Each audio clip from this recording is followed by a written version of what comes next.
Selamat datang di kegiatan kumpul yang ketiga. Terima kasih untuk semua teman-teman yang sudah mendahului, yang sudah hadir. Mungkin sebenarnya saya ingin mengucapkan terima kasih dulu ya. Pertama kepada para teman yang turut mengirimkan karyanya. Jadi kegiatan kumpul ini bukan sebuah pameran yang diberlangsungkan selama 1-2 bulan, tapi yang ditunjukkan dalam satu sore hari di mana kita sama-sama berkumpul untuk mendiskusikan karya. Jadi karya-karya yang kita lihat ini bisa saja karya yang sedang berlangsung, sedang dikerjakan, belum final, ataupun karya yang sudah selesai, ataupun yang masih menunggu saran, apresiasi atau kritik dari teman-teman sesama pelaku seni. Ya, jadi dari sini juga mungkin saya sampaikan tujuan dari kegiatan kumpul ini, yaitu untuk menghadirkan sebuah ruang bagi semua dari kita pelaku seni agar boleh saling mendukung, membangun ya sebuah ruang untuk saran dan apresiasi serta kritik seni. Dan selanjutnya kami juga ingin mengucapkan terima kasih kepada Kak Hem sebagai support partner yang selalu sangat suportif. Kumpul yang kali ini yang ketiga, yang pertama, kedua juga dihadirkan di ruangan ini. Ya, jadi tepuk tangan untuk Kak Hem. Juga tentunya acara ini tidak akan terjadi tanpa teman-teman tim dari Gua Lokal yang masing-masing perannya sangat merupakan kunci ya di pelaksanaan kegiatan ini. Mungkin sedikit guideline dalam hal mengkomunikasikan saran, kritik serta apresiasi, yaitu dalam menyampaikan kritik harus berupa kritik yang konstruktif. Jadi karena tujuan kegiatan ini adalah untuk membangun ya. Jadi harapannya tidak ada ya kata-kata yang bisa menjatuhkan. Melukai mungkin nggak apa-apa, saja menjatuhkan. Itu saja dari saya. Selamat siang teman-teman sekalian. Terima kasih sekali sudah hadir di ruangan ini. Tadi sudah disampaikan semacam guideline. Sesi kumpul adalah sesi yang paling membahagiakan karena para seniman tidak melepas kepribadiannya. Ya, seperti Anda melihat kanvas Avandi menggambar Avandi. Nah, ini sama seperti ini. Ya, nanti 10 seniman itu akan menjelaskan dirinya sendiri, apa yang terjadi, sikap seperti apa yang mereka yakini, dan lain-lain. Saya lupa, mungkin tahun 2018 atau 2019 saya ke Amalio Food Court untuk menonton satu pertunjukan teater bernama Teater Kartu 4. Ya, satu teater yang didirikan 1970-an atau 80-an kurang lebih, dan mungkin adalah satu-satunya teater atau 1-2 teater yang masih paling tua di Beren yang masih ada. Ya, di sesi pertama kita ada Pak Winarto Kartu 4. Mungkin bisa silakan Pak beri tepuk tangan untuk Pak Winarto Kartu 4. Assalamualaikum warahmatullahi wabarakatuh. Selamat sore, selamat sejahtera untuk kita semua. Nama saya Winarto. Itu di belakangnya ada Kartu 4 itu sebuah teater yang didirikan persisnya di 4 Juni tahun 76. Tapi sekarang nggak aktif. Pendirinya sudah almarhum dua rumah. Jadi saya kebetulan anggota Kartu 4. Di belakang panggung sih melekat di nama saya. Jadi saya membawa semangat berkesenian, mengurusi kebudayaan. Saya pensiunan pegawai negeri dari Taman Budaya sudah berapa kali. Kali ini, sore ini saya membawa karya yang berjudul Penggal Borobudur. Ini hasil perjalanan saya tahun 2023. Saya berkumpul di Jogja, hingga muter-muter. Kalau di Jogja pastinya ke Borobudur, salah satunya destinasi di sana. mengekalkan memori tentang karya yang dari moyangku dengan media pasir sebagai bahan imitasi dari bentuk batu candi. Jadi saya sebagai keturunan Jawa yang lahir di Medan, saya membawa oleh itu ya sepenggal Borobudur yang sekarang kalau dulu bebas kita naik, itu sekarang udah nggak boleh ya. Jadi ini saya ambil memori itu, saya sebagai putra Jawa, saya ambil. Kemudian saya ekspresikan melalui pasir. Nama pasir, saya anggap ini bahan yang mendekati imitasi ya, seperti bisa kita lihat nih ya, kayak batu candi ya, ini pasir. Nah, pasir ini saya ambil dari berbagai daerah. Bahkan ini ya, saya jadi punya koleksi pasir yang warna-warni. Kalau yang dari Arab itu ada dari Dubai, dari Jordan. Kemudian kalau Indonesia-nya dari Aceh sampai Papua, soalnya ada koleksi di rumah. Kemudian kalau Asia-nya ada Cina, ada Thailand, ada Malaysia. Jadi sebenarnya pasir ini tanpa diwarnai. Jadi kali ini saya buat monokrom ya, macam-macam warna pasir ya. Ada yang kekuningan, tapi pada dasarnya warnanya itu hampir sama, yang mendekati. Jadi kalau saya identifikasi hampir 70 warna pasir yang ada di dunia yang saya koleksi di rumah. Ini bagiannya. Jadi kalau yang mana ya? Kalau yang ini lebih terang. Ini dari Bengkulu, Pantai Panjang namanya. Pantai Panjang Bengkulu itu salah satunya. Kemudian yang agak kekuningan ini dari ini dasarnya dari Sungai Lawak Boro. Kemudian shadownya, saya kasih shadownya itu pantai laut, biasa pantai laut, pantai yang di tengah, artinya di pulau kecil seperti Pulau Berhala. Saya pernah ke sana. Kemudian ada Pulau Pucang di Pulau. Di pasirnya seperti ini. Kemudian ada juga kalau teman-teman pernah ke Sabang juga hampir di pasir ini. Jadi betapa kayanya gitu ya. Kalau biasa dan ini tanpa diwarnai. Jadi saya memang mengusung semua karya saya dari pasir itu tanpa diwarnai. Aku ada merah, mungkin kumpul yang kedua saya bawa itu berbagai warna. Barangkali itu dulu, Bapak. Tepuk tangan untuk Pak Winarto.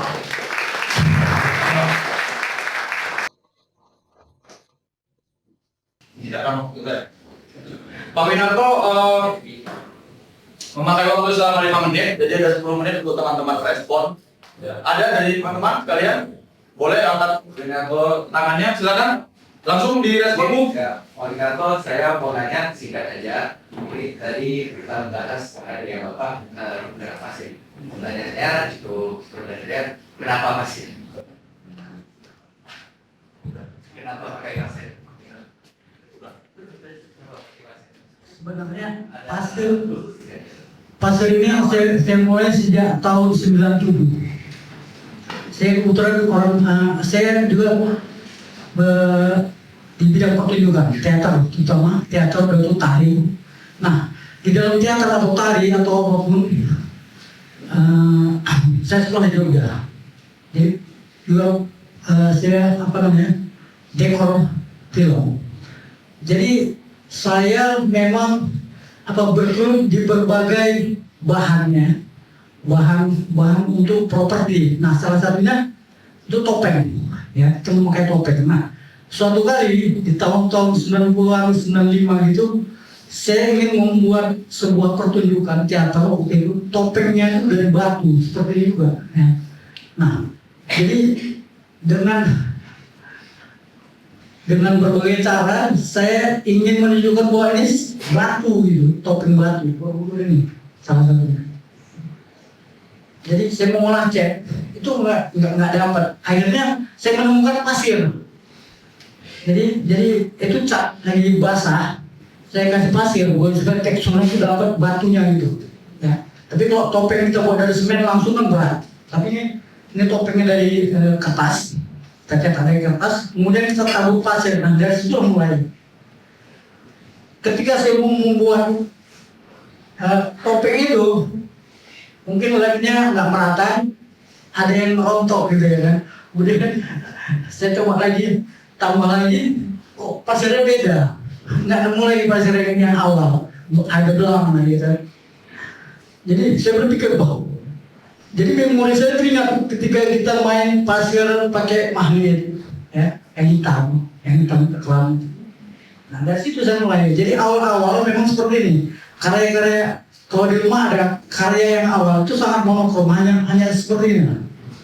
Ini sebenarnya balik lagi ke 90. Jadi, nah dari situ saya berpikir bahwa pasir ternyata itu berbagai macam warna dan betapa kaya gitu. Jadi salah satu kaya yang saya rasakan buat Indonesia kaya ya pasir.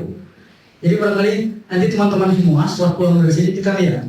Yang biasa kita lihat pasir adalah pasir yang untuk bangunan, ya, yang untuk bangunan. Itu biasanya satu warna.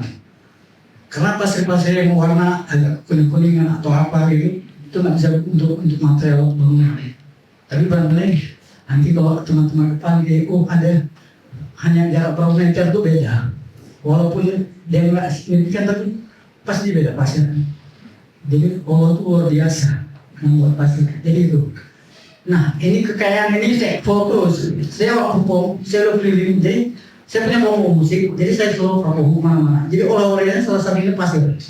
Jadi saya pergi pameran juga. Saya pameran ke Manado, saya bawa pasir. Kemudian ke Jayapura, saya bawa pasir dari Sempani, Damasraya. Itu ada pantai Pesci dia.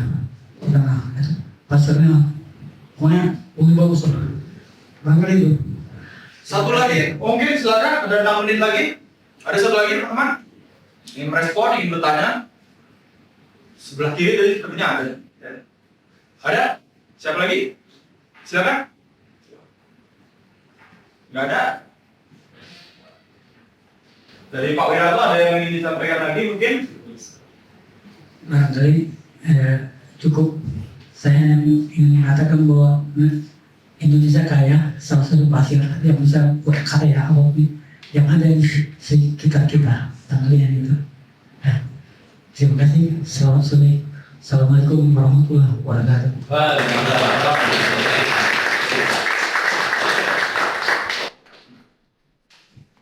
Selamat sore teman-teman. Selamat malam, saya Dial 34. Atau nama saya tadi.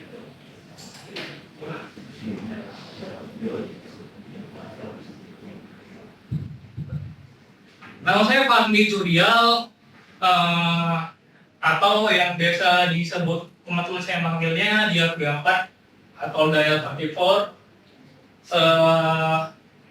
Saya adalah salah satu penyuka seni, salah satunya di seni digital atau NFT.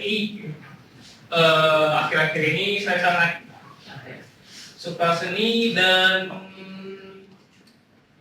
oleh karena itu maka saya membuat salah satu seni saya melalui fotografi.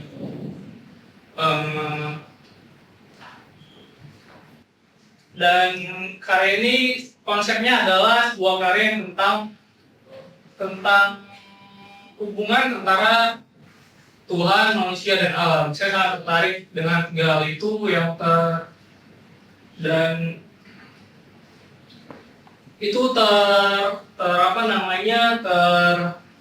terinspirasi dari konsep Bali, yaitu Trita Karana. Jadi itu adalah bagaimana cara kita mencapai kebahagiaan. Jadi dengan menjaga hubungan dengan Tuhan, kau akan bisa menjaga hubungan dengan manusia kalau kau akan bisa menjaga hubungan baik dengan Tuhan. Dan sebaliknya, kau akan bisa menjaga hubungan dengan manusia kalau kau nggak bisa menjaga hubungan dengan alam. Jadi saya sangat tertarik akan hal itu. Maka dari itu saya membuat karya seni yang mempersembahkan hubungan antara ketiganya. Saya adalah street fotografi yang memfokuskan bagaimana masyarakat Kota Medan beraktivitas selama di ibu kota. Dan ini adalah seorang ibu yang sedang menikmati sorenya di salah satu tempat di Kesawan. Jadi saya sangat tertarik dengan apa yang saya lihat. Jadi ini saya nggak bisa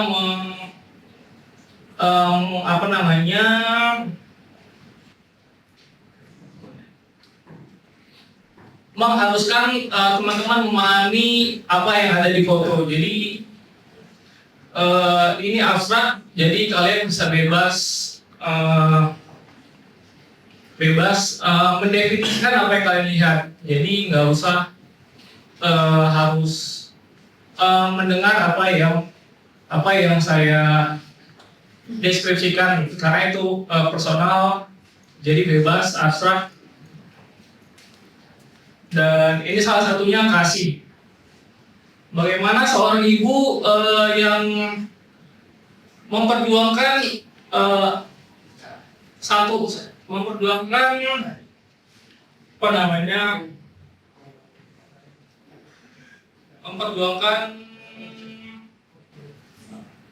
keluarganya. Jadi sang ibu ini, saya udah berbicara langsung dengan sang ibu. Jadi dia keluar setiap hari dari pukul 6 pagi sampai jam 4 sore. Jadi dia sangat menyayangi anaknya, walaupun pekerjaannya sangat melelahkan, dia sangat menyukainya.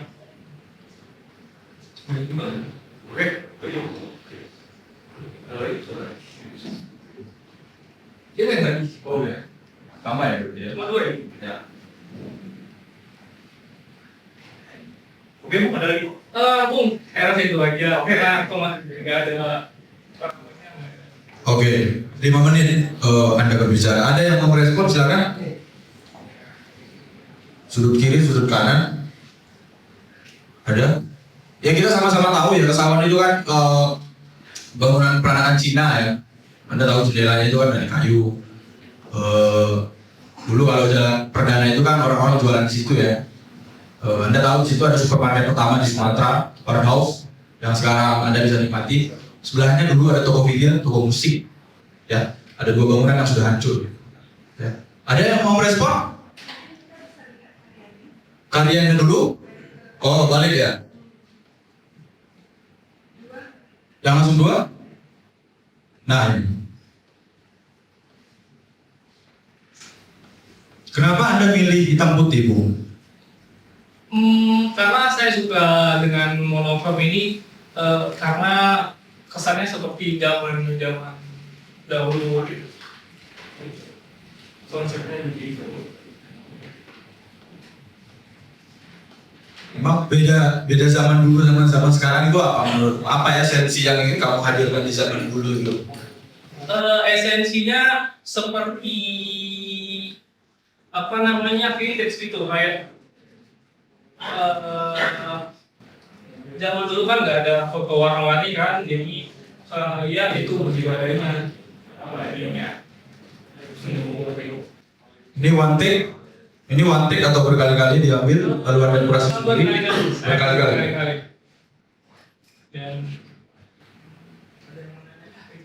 Oh ada? Ya silakan. Silakan Bu Fari. Mas Bian, maaf Ibu, saya sebenarnya mau nanya. Ini kan kita memfoto ada seseorang ya dalam channel. Sampai sekarang apakah ibu yang menyayangi anaknya ini dan ibu yang melakukan T2 itu mengetahui bahwasanya dia sedang difoto? Apakah kita dalam fotografi itu perlu concern itu atau tidak gitu? Menurut pandangan Mustia gimana? menurut saya sebagian ada yang saya izin minta difoto karena kan ini street fotografi, saya izin foto, dan beberapanya ada yang tidak. Jadi saya tinggal ambil saja fotonya tergantung dengan subjeknya. Kalau ya subjeknya dekat kita, ya kita bisa bercerita, sharing-sharing, akhirnya saya foto izin ke ibunya masuk. Dan kalau posisi subjeknya jauh kayak ibu yang di lantai 2 rumahnya, jadi saya tinggal ambil gitu aja. Saya nggak ada izin gitu aja, jadi ya begitu aja karena kan foto street fotografi. Ada lagi? Mungkin dari pertanyaan itu muncul pertanyaan lain. Ya, soalnya hal ini kan bersinggungan dengan kejadian street fotografi pada orang-orang yang berolahraga ya, yang kita sering lihat di lapangan benteng ataupun. Yang maksud Anda dijual fotonya? Nah, sebelum itu kita nggak bahas Oh, jualnya, kita bahas tindakan fotografinya gitu. Nah, gitu. Apakah ukur nggak tindak tidak gitu? Sebenarnya saya kan nggak tahu gitu. Nah, itu menyinggung, itu juga dilakukan. Ini sama-sama foto seorang gitu. Iya, iya saya ya tergantung subjeknya sih bang. Jadi kembali lagi kalau subjeknya ada di sekitar kita dan kita bisa berhubungan berkomunikasi lagi, jadi sebaiknya izin. Kalaupun memang tidak bisa dijangkau ataupun jauh objeknya, subjeknya, saya foto gitu aja, saya posting atau sharing karya saya di sosial media. Dan untuk karya saya biasanya saya sharing di X Twitter. Beberapa ada yang di minting dan jadi NFT. Ya itu saja. Dan akhir-akhir ini ada juga salah satu karya saya yang udah dipamer di salah satu digital gallery di di Miami, Amerika. Itu salah satu digital gallery yang konsepnya NFT. Jadi saya sangat tertarik oleh itu. Ya, kalau saya melihat karya Anda ini kan subjeknya kan ibu ya. Kita itu kan satu topik yang paling seksi belakangan hari itu kan adalah krisis iklim. Ya, dan kita memakai metafor ibu untuk menggambarkan bumi. Ya, dunia itu kan ibu mengasihi gitu ya. Nah, di titik tertentu kan itu agak paradoks sebenarnya ketika seorang ibu itu tinggal di lingkungan kota seperti ini gitu ya. Dia menghidupi keluarganya, lalu dia membersihkan jalan gitu kan. Ya itu kan seperti mengasihi tanpa pamrih itu kan. Kita pasti hafal lah lagu anak-anak itu, kasih ibu pada beta ya. Nah itu menjadi metafor bumi yang selalu dipakai gitu. Kalau lebih jauh lagi kita tahu bahwa ada orang-orang Cipko yang memeluk pohon ketika pohon itu mau ditebang di India ya.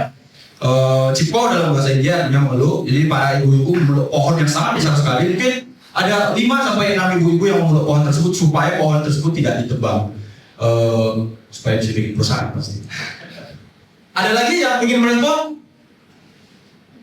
Ada waktu lagi sekitar ya mungkin 4 menit. Silakan, Mbak. Mas, aku suka banget fotonya. There's so much control here. Pengen nanya dong, kenapa street photographer? Itu saja. Karena saya kembali, saya lebih suka jalan, namanya suka jalan, street, eksplorasi apa yang ada, apa yang terjadi di jalanan. Jadi saya ingin menangkap apa yang terjadi di jalan, memang kalau itu saya buat karya ini yang street photographer. Soalnya kalau di Medan kan kayaknya yang sekilas ya, kalau misalnya kita ngomong kan pasti ngeliatnya yang menarik itu ya itu aja. Jadi waktu you call yourself a street photographer, aku lumayan di Medan ada apa ya yang belum kita Lakuin. smart gitu. Saya tertarik, salah satunya tertarik dengan budaya-budaya yang masyarakat kita lakukan kayak pengatur lalu lintas. Jadi saya ingin mengabadikannya gitu. Itu menarik ya. Menarik Ya, ya. Seperti di DJ Brankos, kita malah berarti DJ Brankos yang harusnya belakang kan. Ya. Jadi saya baca juga kegiatan masyarakat kita, bahkan teman-teman saya di X mengaguminya sebuah budaya. Saya buat judulnya sebuah budaya yang ada di Indonesia. Jadi ya, kalau misalnya saya ingin menunjukkannya, apa saya? Berarti lebih ke behavior orang di jalanan ini. Kehidupan real life-nya bagaimana, apa yang terjadi. Oke, Pak. Saya Oke. ada lagi mungkin? Ya, silakan Pak Franky Pandana, silakan. Pak. Ini fotografi ya. Iya, betul. Dalam seni rupa fotografi kita kenal beberapa fotografer yang menggunakan karya hitam putih. Salah satunya Ansel Adam, mungkin yang paling dikenal ya. Tapi di Jepang ada satu yang namanya Daido Moriyama yang menggunakan hitam putih. Nah, ketika bicara tentang street photography itu kan kecenderungannya, saya bukan di bidang fotografi tapi hanya suka visual. Ketika saya melihat karya yang di depan kita ini tidak menggambarkan kehidupan kota kita gitu, yang hirup pikuk kacau balau itu. Nah, kalau saya merasa masih banyak sekali terikat oleh cerita yang mau disampaikan. Sehingga ketika street bersifat liar ya, keliaran dalam menggambar, take the foto ini tidak terasa dalam karyanya itu. Sehingga movement yang ada itu juga tidak terasa. Denyut kota Medan ini kacau balaunya tidak terasa. Malah kesunyian yang disampaikan, sesuatu hal yang, dan kesunyian itu tidak di jalan mas. Mungkin kalau kita menuju ke lorong-lorong yang terabaikan, sudut-sudut kota yang diabaikan itu mungkin lebih menarik ya. Saya pikir mas terlalu fokus pada cerita yang mau disampaikan gitu. Sehingga ada kesan dibuat-buat fotografi itu. Saya pikir kadang-kadang seni itu tidak selalu dibuat oleh seniman. Mungkin seni itu sebenarnya tidak ada yang ada hanya seniman. Sorry, 15 detik lagi. Oke, ya itu saja. Silakan Bu, respon segera. Terima kasih banyak kok atas sarannya. Saya rasa itu aja karena beberapa karya saya juga ada yang menggambarkannya secara alami kerusuhan hiruk pikuk kota Medan. Mungkin saya next bakal explore lagi untuk menunjukkan bagaimana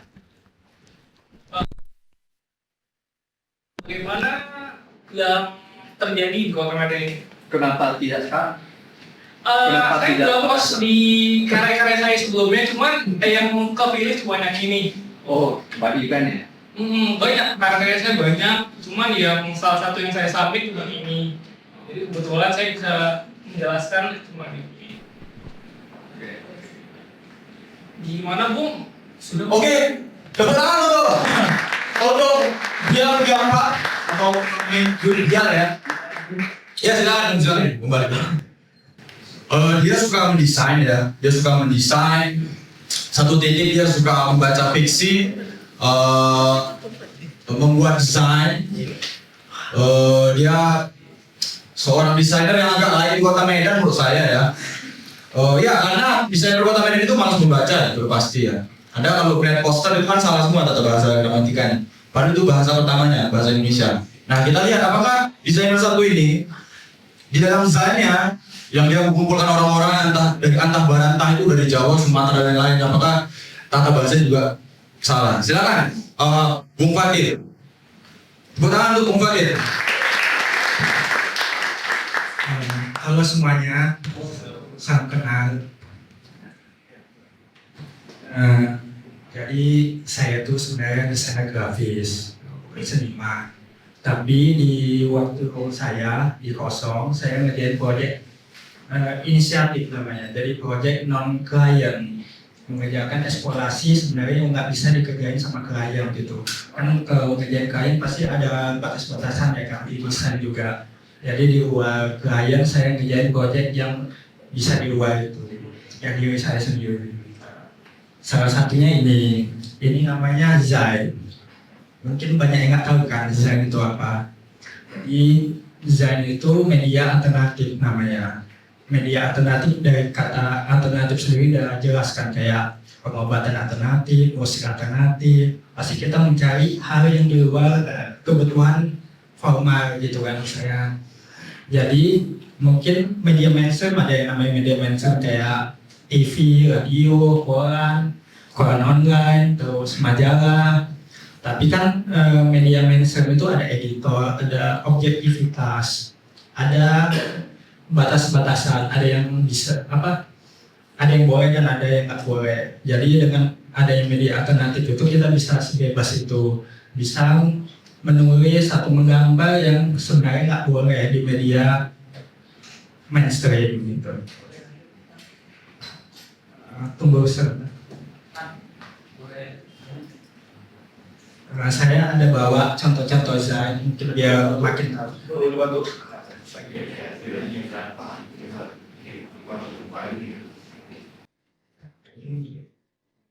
Di koleksi Ya, Zai yang Bu Fatir kumpulin ya? enggak. Oh iya.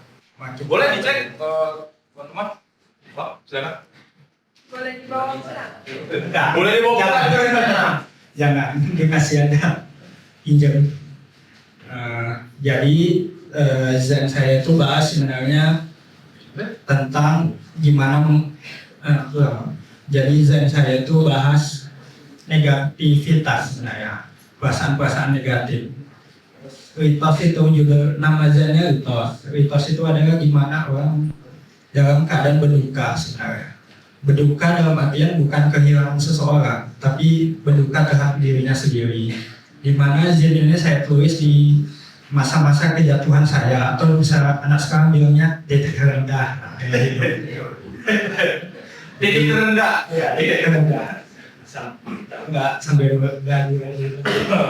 Terus kan kalau kita di keadaan yang kacau, balau, nggak ingin juga kayak kemarahan itu diaplikasikan atau disasar ke teman, ke pacar, ke ibu, terus ke barang ditendang. Jadi saya mikir sayang aja tuh kalau misalnya stres, depresi itu nggak dibuat sesuatu. Jadi kayak jangan sampai negatif jadi negatif. Jadi setidaknya saya bekerja desain ada hal positif yang bisa jadi produktivitas gitu.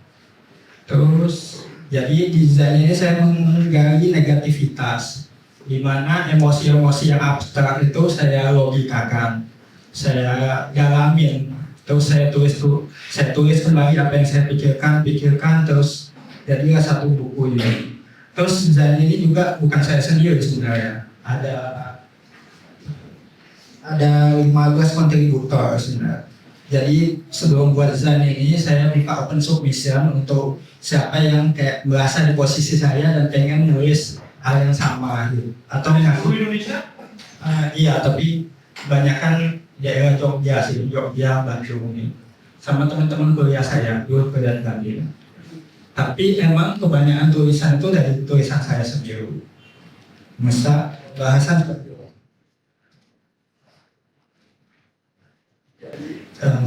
ada hal-hal yang juga sebenarnya nggak bisa dibilang atau diomongin ke teman yang biasa atau hal gitu kan.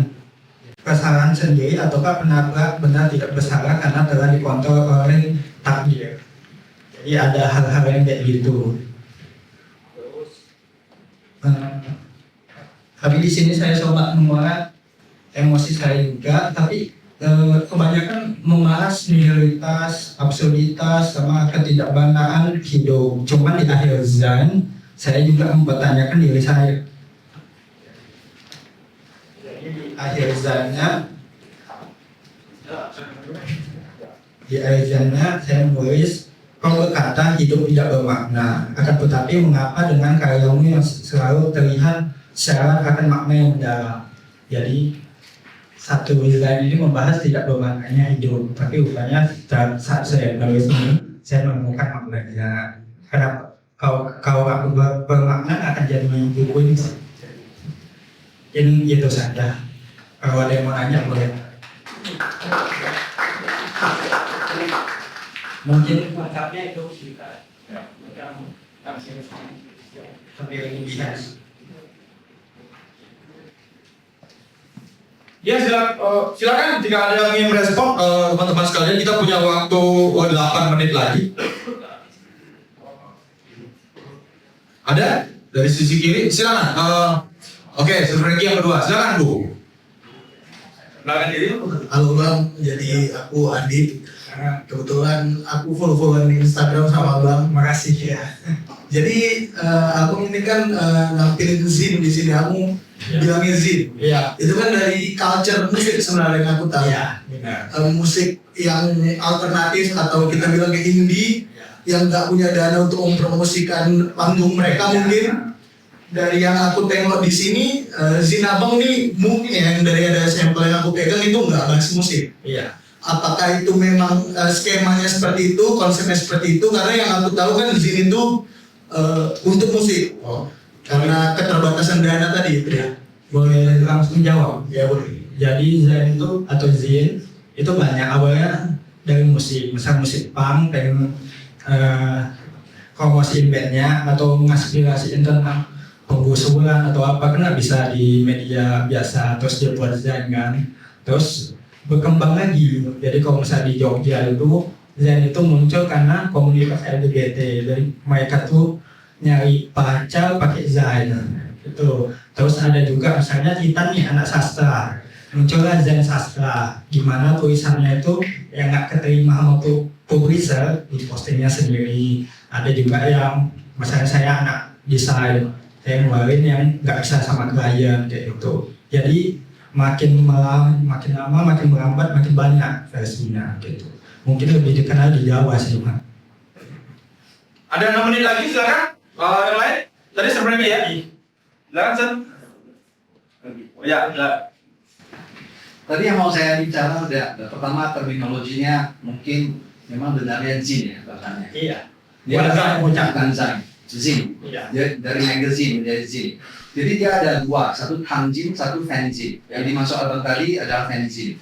Fanzine itu kumpulan dari tentang musik-musik, misalnya Sonic Youth dan sebagainya itu ya. Sex Pistols, PSB.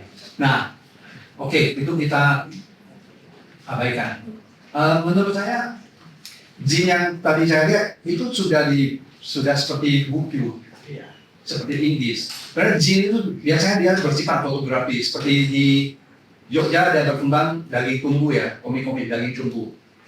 Nah itu dengan sistem fotokopi sehingga kesan underground itu terasa. Dan di zin yang kita lihat ini tidak begitu terasa, sense of undergroundnya tidak ada. Jadi kita tahu tentang ada serigrafi ya, yang kemudian dipakai di dalam mesin ini.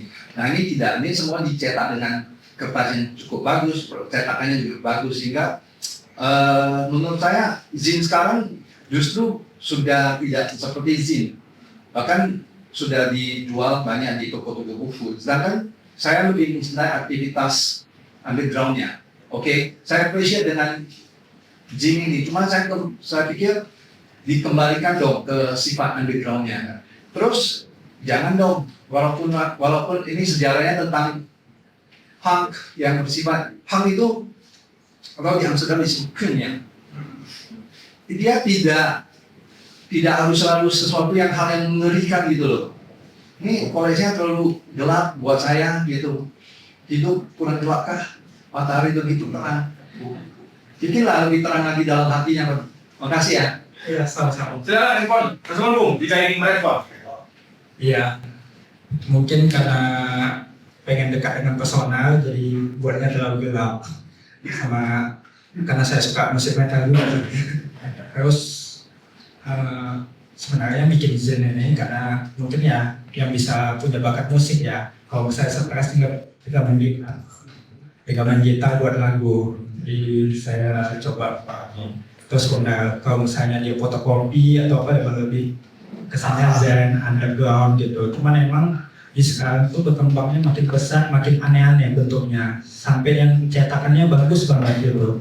Sama perubahan nama juga, dulu kayak fanzine dan gitu terakhir jadinya artbook lama-lama. Sampai ada acara namanya Jakarta Artbook Fair, dan itu bagus-bagus semua bukunya, desainnya dan lain sebagainya.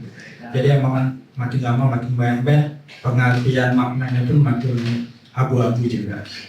Seorang jurnalis bernama Derek Thompson itu mengatakan bahwa Amerika itu sudah mengalami pandemi kesepian ya. Jadi ada tren di TikTok Amerika itu bahwa ketika kita acara kumpul 3 ini gagal dilaksanakan atau sengaja dibatalkan, itu semua orang senang di sini. Karena dia tidak perlu memilih celana yang paling bagus, kemeja yang paling bagus, dan dia berteriak hore di kamarnya untuk berinteraksi dengan layarnya. Nah itu yang terjadi di dunia sekarang.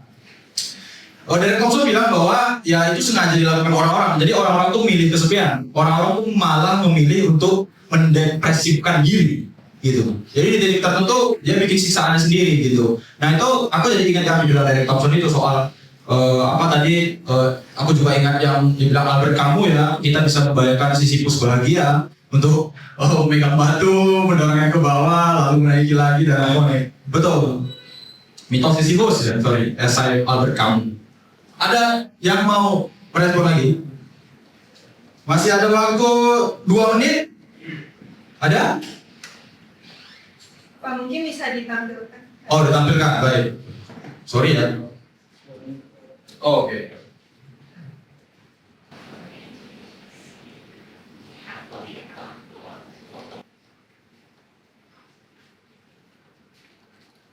Ini isi fullnya ya, Bang? Ini isi full.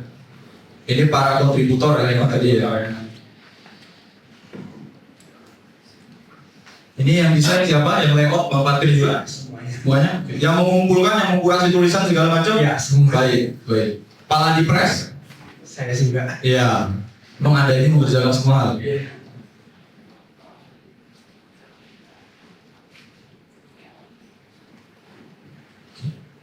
Itu dari kontributor? Iya, dari kontributor. Oke.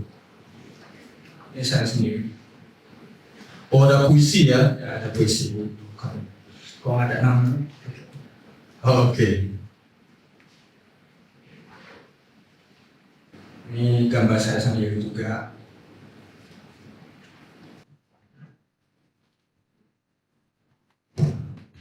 Nanti tambah terus. Sorry, ini diperjualbelikan? Iya, dulu ya. Oh, oke. Ya, harga percetakan di Medan agak mahal. Mahal tapi bagus? Enggak. Oke. Jadi enggak tega aja jualin ke orang. Dulu ada 30 sih. Ini ada penyair yang saya kenal, Rifki Syarani Fahri ini. Ya, judul buku terbarunya Nabi Kesengsaraan. Nah, itu sebelum dia buat buku.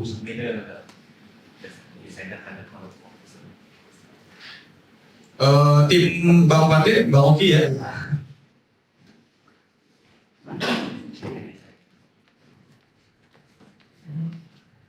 Dijadiin mixtape juga, ada lagu-lagunya. Oke, waktunya telah selesai. Tepuk tangan untuk Bung Patir.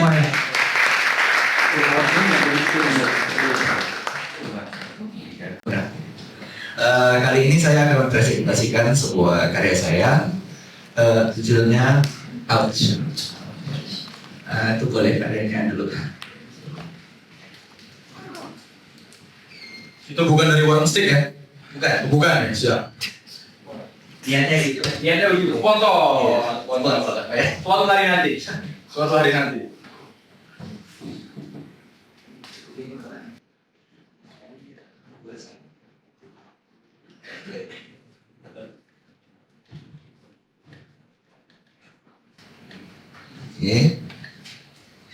Ini, waduh, nggak usah. Saya pegang aja.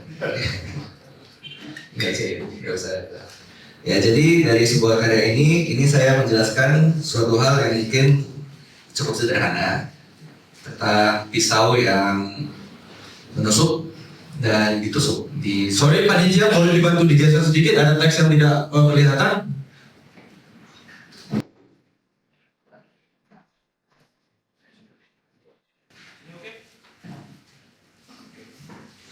Jadi tanpa kita sadari, kita yang saya alami dan saya lihat dalam sehari-hari, kita pasti ada menyakiti, dan secara langsung atau mungkin tidak langsung, dan kita secara langsung dan secara tidak langsung kita ada rasa tersakiti. Itu awal mulanya cerita dari sebuah karya ini. Kemudian kita bisa lihat ini ada beberapa gagang pisau dari berbagai macam bentuk, dari ada gagangnya, ada tidak ada gagangnya, dan ada yang berumuran darah, ada yang tidak. Dan catatan darah ini asli ya. Yang menjadi alasan kenapa darah ini adalah darah asli, karena saya merasa karya ini cukup melekat pada jiwa saya, dan saya mau karya saya itu melekat dengan jiwa saya. Satu-satunya organ yang bisa kita berikan itu adalah darah, karena darah itu adalah salah satu bisa kita bilang organ, ya, bukan benda yang bisa bagian itu aja, dia organ. Oke. Jadi pada dasarnya saya akan menjelaskan dari karya ini. Tusukannya itu ada berbagai macam, yang dimana artinya kita menyakiti dalam berbagai bentuk, mungkin ucapan, mungkin kekerasan, ataupun mungkin suatu hal, sikap yang tanpa kita sadari atau kita sadari itu menyakiti seseorang. Nah, jadi di situ juga ada berbagai macam bentuk. Ada gagang yang terbalik, ada yang tidak ada gagangnya, yang menurut saya pribadi yang mengartikan gagang tidak ada gagangnya itu adalah suatu hal yang tidak sengaja. Ada gagangnya berdarah, yang menurut saya itu adalah suatu dendam atau suatu kekerasan dari sebuah hal yang menurut kita itu kita tersakiti, kita harus balas. Dan kemudian ada berbagai macam hal-hal yang menyakiti kita. Menyakiti kita ada berbagai macam. Ada bentuknya kecil, ada yang besar, tapi impactnya tidak banyak. Impactnya itu saya gambarkan dalam darah. Ada yang cepat kering, ada yang cepat basah. Dari pisaunya itu ada yang kecil, ada yang besar. Bahkan luka kecil saja itu impactnya bisa sebesar itu. Ada, kita bisa lihat dari darah yang kiri bawah itu mengalir ke bawah terus. Padahal lukanya itu adalah luka kecil. Kemudian kalau kita hitung jumlah dari gagang pisaunya itu ada 6 tusukan. Tapi di sini ada 7 mata pisau yang tertusuk. Saya ingin menyampaikan sebanyak apapun kita, semakin banyak kita menyakiti secara sengaja ataupun tidak sengaja, tapi kita pasti juga lebih banyak tersakiti, ataupun vice versa sebaliknya. Mungkin itu saja yang akan saya sampaikan dari karya saya. Terima kasih. Assalamualaikum warahmatullahi wabarakatuh. Ada 10 menit lagi, ada yang menanggapi. Ini nggak ada, selain Sir Franky ada nggak ya kira-kira? Sepi. Oh sepi ya, oke. Silakan Sir Franky. Sepi ya.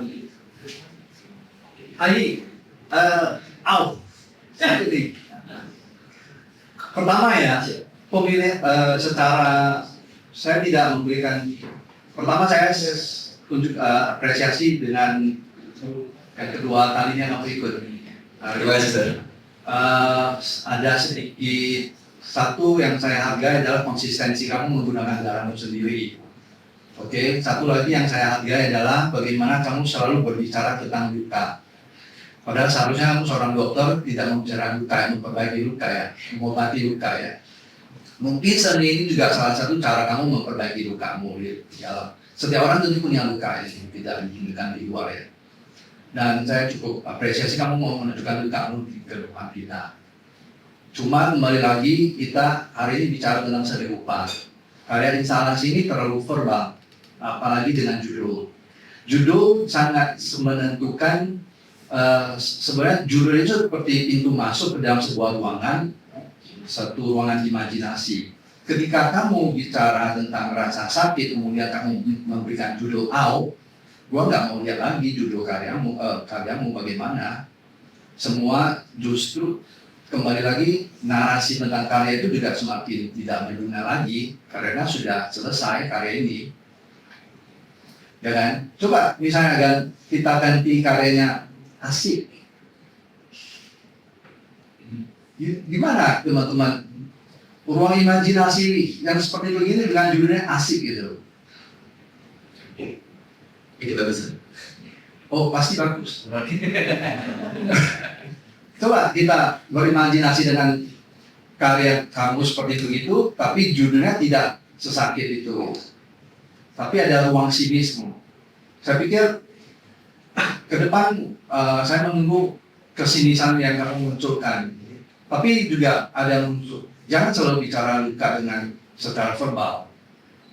Jadi bisa bicara tentang sesuatu itu bersifat pasemon ya. Di Jogja itu namanya iya, pasemon. Sesuatu yang nyentil, ucut sedikit, ada mungkin bisa garing. Menurut saya kalau sebuah karya seni rupa, ini tidak berbeda ketika melihat lukisan still life. Misalnya saya melihat buah semangka, dulu judulnya semangka gitu. Lucu ya, gitu loh. Jadi selesai karya itu. Besok-besok saya lihat karya itu tetap lihatnya semangka gitu. Tapi kalau saya melukiskan semangka, kemudian saya memberikan dia budaya barat gitu. Karena dalam bahasa Mandarin semangka itu bahasa sikwa. Si itu barat, jadi itu barat, gitu. Buah di barat, gitu. Jadi budaya barat. Itu mungkin lebih memperluas dari imajinasi kita ya. Kamu ini seperti dosen di depan kita mengajarkan ini, gitu. Memberitahukan saya, memberitahukan kita semua tentang karya ini. Karya ini tidak perlu dijelaskan, tidak ada. Dia sudah cukup berbicara dengan. Kita tahu begitu sesuatu yang ditusuk kalau kecuali tusuk di dinding ya. Pisau itu nggak bisa nancap di dinding kecuali kamu ninjak.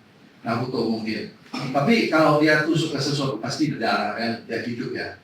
Jadi sangat naratif, sangat deskriptif, sangat jelas. Sehingga tidak memberikan saya ruang untuk berpikir yang lain. Nah, mainkanlah dengan judulnya. Asik nih gitu. Jadi kita diajak, wah, apa sih pikiran seniman ini gitu? Apa yang terjadi gitu? Terus saya membayangkan kamu melakukan performance seperti ini, seperti Marina, Abramovic membiarkan tubuhnya itu disakiti. Coba kamu biarkan 5 menit kamu berdiri di sana, biarkan kita lakukan apapun terhadap tubuhmu gitu. Asik dong? Kita yang asik gitu. Jadi kita memberikan ada interaksi antara karyamu dengan saya dan saya juga ikut berkarya sehingga audiens ini merasa diajak enjoy gitu. Kok ini nih? Ini kok ini nih? Jangan ini kan. Oke, terima kasih. Ya, Anda bisa membaca puisi Pasemon puisi dalam bukunya Nur Muhammad sekitar saja kita Tempo ya. Ya, gimana Bu? Gimana Bu? Supaya tidak hening ya. Ya, terima kasih untuk Franky. Kebetulan mungkin ada karya yang kurang lebih seperti ini akan diperkembangkan ke judul-judul berikutnya. Ini menjadi suatu hal pencerahan yang baru. Ada yang lain? Nah, Kak Jadi dulu ya. Panitia boleh ya? Boleh ya? Saya komentar dari tadi memang sih. Nggak apa-apa lah ya. Ini sedikit pertanyaan dan pemikiran aja. Juga merespon dari apa yang Gue juga bisa katakan.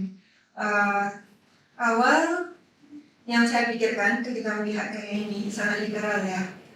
1, pisau. 2, darah. 3, hal yang bilang. Hal yang Ai sampaikan sebagai metafor ini kanvas. Itu kanvas ya kayak. Nah, kenapa? Kenapa daging itu hal yang Ai pilih untuk dijadikan seperti ini? Kayak kenapa bukan daging di sana gitu? Kenapa bukan kulit? Kenapa kanvas? Salasi. Ya, itu satu pertanyaan saya. Lalu mendengar dari komentar Ko Fungki yang saya pikirkan tentang bagaimana ini begitu literal. Saya pikir bagaimana kalau karya Ouch-nya Ai ini bentuknya itu satu gelas yang bening isinya darah. Hanya itu saja. Apakah itu cukup untuk menceritakan hal yang ingin Ai sampaikan? Ai ingin menyampaikan kita sebagai manusia itu menyakiti dan disakiti, dan itu yang keluar darah. Nah, kalau saya melihat satu gelas bening isinya darah, saya bisa berpikir seperti itu. Dan itu menurut saya jauh lebih strong daripada melihat pisau dan darah di kanvas. Karena itu lebih murni rasanya. Dan ya ini mungkin kembali lagi ke Ai di pemilihan material. Dan ini saya juga ingin menyampaikan apresiasi saya, konsistensi Ai bukan hanya di menggunakan darah, tapi juga apa yang ingin Ai usahakan untuk mengekspresikan melalui karyanya Ai, dan itu bukan hal yang mudah. Ya, selalu mencoba untuk selangkah lebih dekat ke apa yang ingin Ai ekspresikan. Itu saya rasa itu sesuatu yang bisa keep you going to first artist gitu. Lalu ada lagi tadi pikir terkait judul, kalau asik itu gimana? Kenapa ouch ya? Saya rasa kalau Ai gunakan judul seperti asik atau deliberate intentionally ambil sesuatu yang membuat orang berpikir saya tertarik nih karena judul ini. Saya pikir itu pun bukan ngatur Ai sebagai kalau saya ya, karena saya mengenal Ai sebagai teman gitu. Saya pikir kalau misalnya karya ini judulnya untitled. Nah, mungkin itu lebih sesuai daripada kalau saya langsung sikap pemberian judulnya itu langsung ambil yang asal menangkap perhatian orang gitu sih. Ya, itu sih terkait judul, konten dan kaitan material. Masukannya itu. Silakan. Mbak Brigo. Saya mungkin tidak seberisi dua pengamat sebelumnya. Saya hanya pengamat saya senang mendengarkan cerita yang cukup personal. Awalnya saya berpikir seperti Ko Franky bilang, it doesn't have to be explained. Semua orang mungkin akan memiliki interpretasi sendiri ketika melihatnya. Tapi sangat menarik sekali mendengarkan personal story dari Ai. Ketika ini dijelaskan, saya merasa sebagai orang yang mendengarkan ada emotional substance gitu in the way you speak, in the way you explain the story, and I really think it's beautiful. Even though saya mungkin punya pengertian sendiri atau penerjemahan mental sendiri atas apa yang saya lihat, tapi mendengarkan how you see your own work and how personal it might seem for you, sangat relatable. Jadi it's very, I'm touched by your words, and I don't know, there's something in your sound that makes it very melodically sentimental. It's just beautiful for me to hear a story. But yang tadi Ko Franky dan si Jackie bilang tentang judul lagi dari Ko Franky, dan yang memang ada dari poinnya.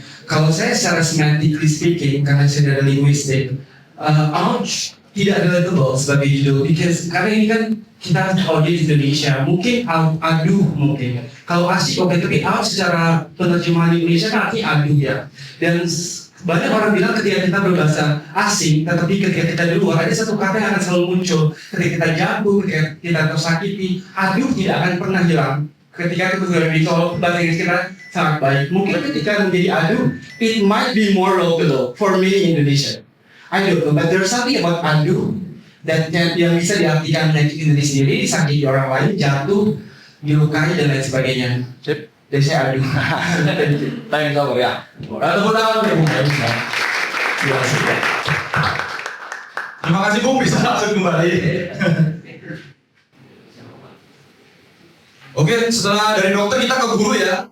Nah ini satu spesies dengan saya, dia mengajar seni budaya di satu SMP di Bener Meriah, Aceh Tengah. Ya, dia baru sampai tadi siang mungkin ya. Silakan Bung Johan, Anda mau ikut tempatnya. Boleh tepuk tangan untuk Johan Satria. Belajar seni rupa di Unimed ya. Silakan Bu. Ya, selamat siang teman-teman. Perkenalkan, nama saya Johan Satria. Mungkin latar belakang saya itu adalah seorang guru. Mungkin teman-teman bertanya, kok ada guru pesantren yang bentukannya kayak ini gitu. Sebenarnya ini ceritanya dari latar belakang saya selama mengajar.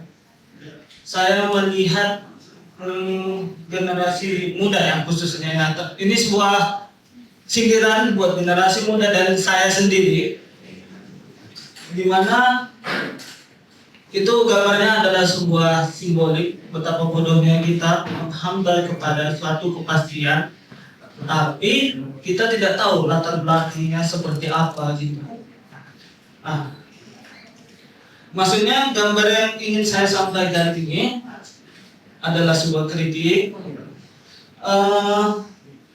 di dunia generasi muda sekarang ini banyak sangat mudah sekali untuk menemukan sebuah kepastian melalui teknologi. Jadi mereka tidak mau mencari misteri di diri mereka sendiri.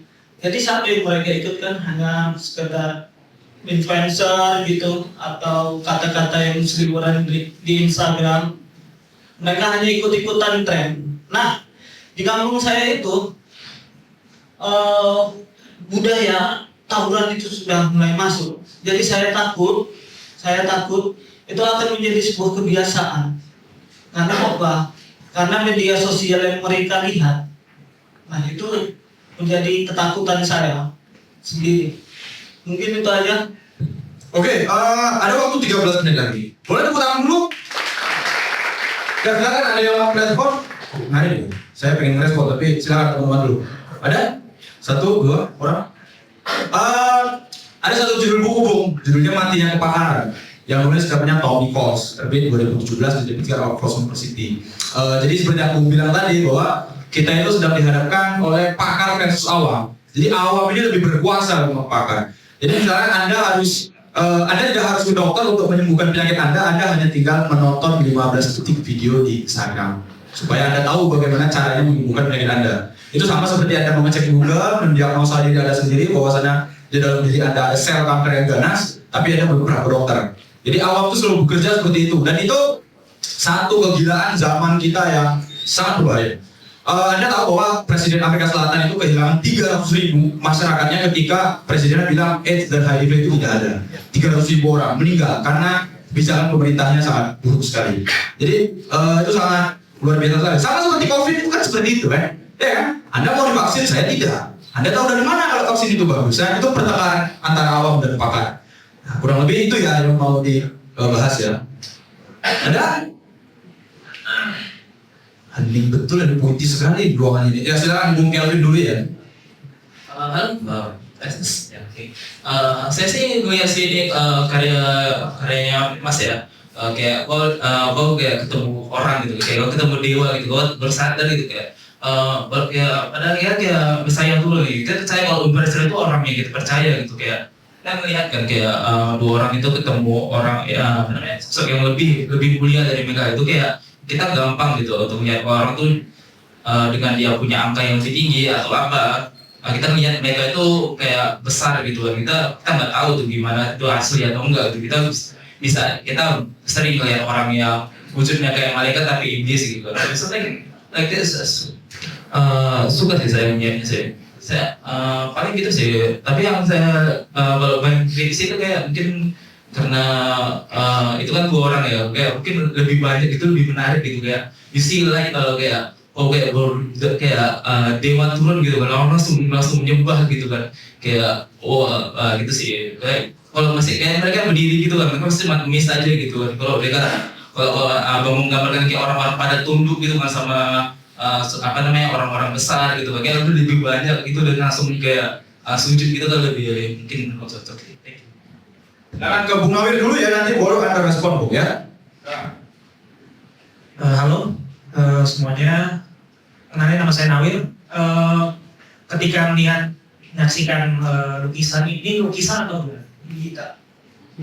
Digital painting. Iya. Oke. Momen pertama yang saya tangkap ya dari gambar ini, momennya ketika ada seperti bongkahan mutiara yang sepertinya melayang. Kalau saya lihat itu mengingatkan saya satu game RPG yang mungkin anak-anak seusia di bawah 2000-an itu paham dengan Final Fantasy ya. Ya itu mengingatkan satu momen seorang penyihir yang mencoba berdoa ketika dia nge-save gamenya pasti ketemu dalam sebuah kristal. Terus sebuah kontras terjadi ketika di hadapannya adalah seperti sebuah dewa atau seorang dewa atau gimana. Tapi tadi ketika ditegaskan bahwasanya yang ingin disampaikan adalah gambaran sosok anak-anak yang hari ini dinilai tidak mencari misteri dirinya ya. Nah di momen itu saya sedikit nggak dapat di mana ya, hal yang apakah anak-anak adalah seorang dewa yang diinginkan untuk diperingati untuk mencari misteri dirinya, atau karena ketika lihat gunung batu ya di belakangnya misterinya itu memang agak dapat, tapi bayangannya apa yang sebenarnya ingin kayak bongkahan yang melengkung itu rasanya sangat misteri. Nah kira-kira apakah memang itu yang ingin ditonjolkan, kemisterian apa yang harusnya seorang anak yang ketika melihatnya, oh iya aku harus melihat misteri dalam diriku. Nah kira-kira apa yang sebetulnya yang disampaikan, apakah bongkahan yang sana? Itu sih, terima kasih. Silakan Bu, respon keluar. Terima kasih. Jadi dari ini adalah sebuah simbolik gitu, yang seperti saya sampaikan tadi, betapa bodohnya kita menghamba kepada suatu kepastian, namun kita tidak tahu latar belakangnya seperti apa. Jadi ini cuma sekedar simbolik, mungkin inspirasinya ini pernah dari game juga ya. Nah kalau misalnya aku bilang tadi ini gambarannya ada sebuah mutiara yang melayang, itu sebenarnya bukan mutiara Bang, itu bunga. Itu mungkin maksudnya ini mungkin gambar sama apa yang saya katakan itu tadi mungkin agak rancu, tapi mau saya sampaikan itu tadi betapa bodohnya kita menghamba kepada satu yang tidak pasti gitu. Jadi gambar yang ini maksudnya yang orang dua ini itu cuma sekedar ikut-ikutan aja. Karena ditengoknya yang depan udah pernah duluan, mungkin dia rasa akhirnya ini bisa ikut-ikutan begitu. Nah itu yang terjadi pada saat ini Pak. Karena yang seperti saya sampaikan itu tadi itu, budaya tawuran itu di kampung itu jarang sekali ada itu Pak. Karena media sosial itu berpengaruh besar itu terhadap. Nah mungkin kalau abang pernah dengar berita di Takemon, ya kan, 26 Maret itu terjadi tawuran pertama kalinya itu. Untuk pertama kali? Iya, untuk pertama kalinya. 2000 berapa? 2025, 26 Maret. Tapi itu kalau misalnya kalau bentrok antara kampung itu sudah biasa. Sering. Cuman kalau bentrok antara sekolah itu terjadi pertama kali itu dalam sejarah Aceh Tengah Takemon. Nah itu yang saya takutkan akan menjadi sebuah kebiasaan karena ikut-ikutan itu tadi. Oke. Ada silakan. Jadi silakan. Ada 6 menit lagi. 6 menit 30 detik. Silakan. Terima kasih Bang Titan. Salam kenal Bang Titan sebelumnya, saya Jenny. Ini karya seni digital painting ya. Sebelumnya latar belakang saya seorang copywriter, tapi saya pernah kuliah di Sulawesi di mana kami sempat belajar desain. Cuman dari penjelasannya Abang ya di sini, saya jadi nggak ngerti gitu loh. Abang mau ngapain di sini? mau nyampein apa saya jadi nggak paham karena abang jelasin soal main sosmed, soal anak-anak yang ikut-ikutan, terus orang-orang yang menyebabkan ketidakpastian, terus dengan visual begitu saya nggak ngerti abang mau ngomongin apa sebenarnya jadinya gitu. Apakah abang mau ngomongin orang yang sekarang udah mulai menyembah hal-hal yang tidak pasti atau kepastian itu, atau abang mau ngomongin orang yang mulai ikut-ikutan? Itu jadi ngeblur gitu semuanya. Kalau memang abang mau ngomongin soal orang yang mulai main sosial media dan mulai ikut apa yang tren sosial media, kenapa nggak bikin HP aja, ponsel, terus orang nyembah ponsel gitu, atau misalnya orang atau ponsel yang meledak atau ponsel kecil-kecil terbang semuanya di situ gitu. Karena jadinya apa ya, ada dewa terus ada dua orang yang di belakang itu cuma ikut yang di depan gitu.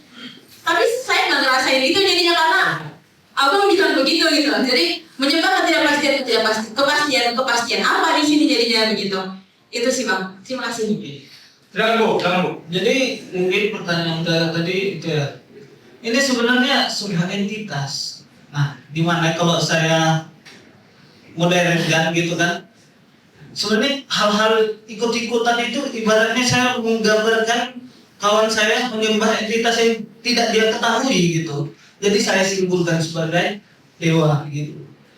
Yang mereka saja pun tidak tahu. Jadi dia hanya mendengar sebuah cerita dari teman-temannya bahwasan itu dewa itu seperti ini.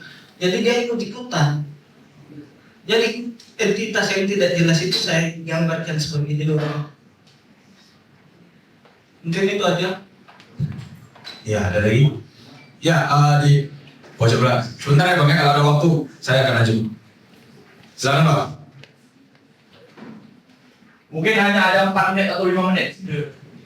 Ya, sekedar paling ini aja Bang, saya pun sama kayak kakak tadi juga, pas setelah gambar ini ya apa yang disampaikan nggak masuk itu, nggak dapet saya gitu. Makanya ini dalam gambar ini saya lihatnya kan kayak ilustrasi lebih ke mungkin kayak cerita fabel atau dongeng gitu, ilustrasi ini gitu kan.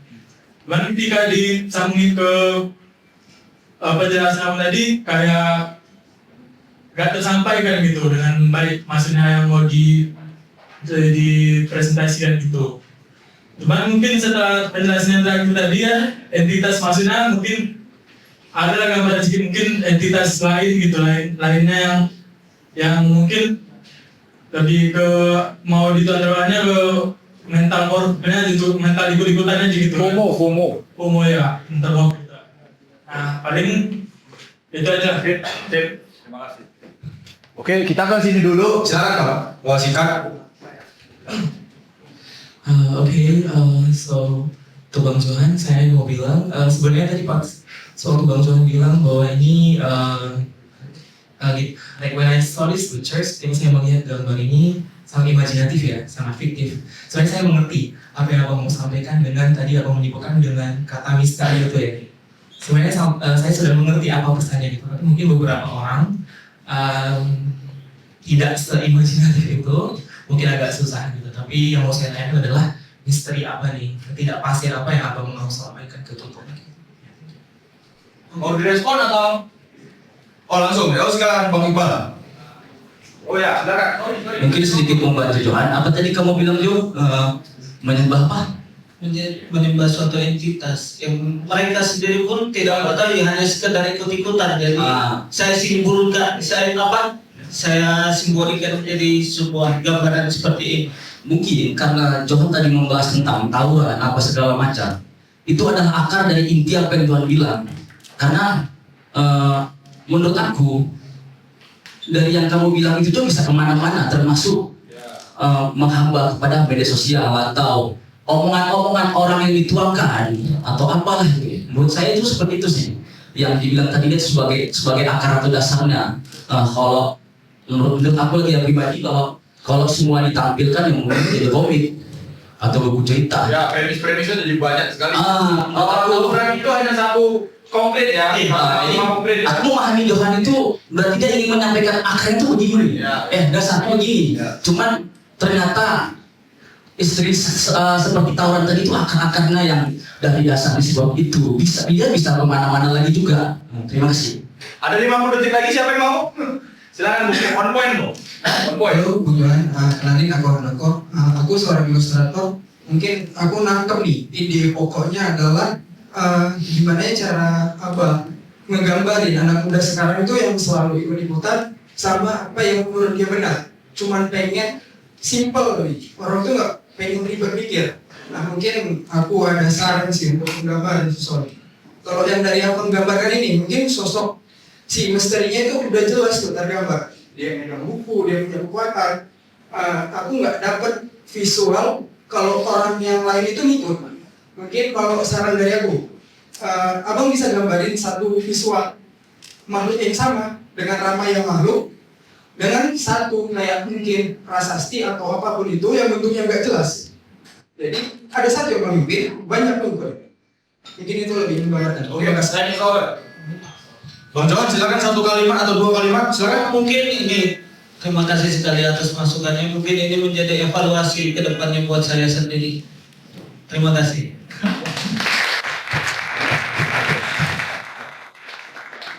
Ya, terima kasih. Silakan kembali Bang Johan. Panitia tolong karyanya.